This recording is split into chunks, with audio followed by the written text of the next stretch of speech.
তৃণমূলের লুঠের কারণেই কেন্দ্র থেকে আবাস যোজনার টাকা বন্ধ করে দিয়েছে। আবাস নিয়ে তৃণমূলকে আক্রমণ করেছেন শ্রমিক ভট্টাচার্য। বিজেপির রাজ্যসভার সাংসদ শ্রমিক ভট্টাচার্য বলেছেন, দুর্নীতি এমন পর্যায়ে পৌঁছেছে যে তৃণমূলের পঞ্চায়েত প্রধান বলছেন ছেলের বিয়ে দিতে হবে, তাই পাকা বাড়ি নিয়েছেন। আবাস যোজনা নিয়ে শুধু বিজেপি নয়, তৃণমূল কংগ্রেসের কর্মী, তৃণমূল কংগ্রেসের স্থানীয় নেতারা পর্যন্ত অভিযোগ করছেন সেই জন্য দিদির রক্ষা কবচ নিয়ে কোনো নির্বাচিত জনপ্রতিনিধি, বড় নেতারা পর্যন্ত গ্রামে ঢুকতে পারেনি। বিজেপির যেখানে পঞ্চায়েত চলছে সেখানে আমাদের তালিকা আসছে ব্লক অফিস থেকে, পঞ্চায়েত প্রধানের কোনো অধিকার সেখানে নেই।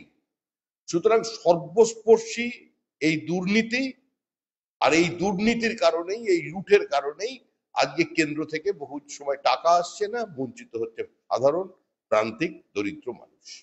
তৃণমূলের রাজত্বে আবাসের তালিকায় লুঠের ভূত ঢুকে গিয়েছে, এমনটাই বলেছেন সুজন চক্রবর্তী। সিপিএম নেতার বক্তব্য, তালিকায় নাম ঢুকিয়ে দিয়ে টাকা লুট করছেন তৃণমূল নেতারা, এটা সবাই বুঝছে। কাটোয়াতে কোন এক কি রায় 5 জন, সুদেশ নারায়ণ নাকি নাম, 5 জন গ্রামবাসীরা বলছে খুঁজেই পাওয়া যাচ্ছে না কে সুদেশ নারায়ণ। ঠক ঠক ঠক ঠক করে সাংবাদিকরা যখন গেছে গিয়ে বলছে, আচ্ছা এই বাড়িতে সুদেশ নারায়ণ, আজ সুদেশ নারায়ণ বাড়ি তো না, বাড়ির লোক তার নাম বলছে, তার স্বামীর নাম বলছে, ছেলের নাম বলছে, কোথাও কোনো সুদেশনার গল্প নেই। আরো 5টা জায়গা খুঁজে খুঁজে পাচ্ছে না। ভূত ঢুকে আছে। আমি বলছি এই ভূতটা হচ্ছে লুঠের ভূত, ঢুকিয়ে দাও টাকাটা লুট করার জন্য।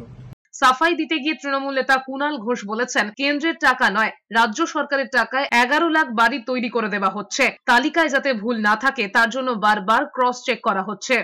বাংলার ন্যায্য টাকাটা কেন্দ্র দিচ্ছে না, সেটা আলাদা। আর এখন বাংলার বাড়িতে যে 11 লক্ষ বাড়ি করে দিচ্ছেন, এটা মুখ্যমন্ত্রী কেন্দ্রের নয়, রাজ্যের নিজের টাকা এটা করে দিচ্ছেন।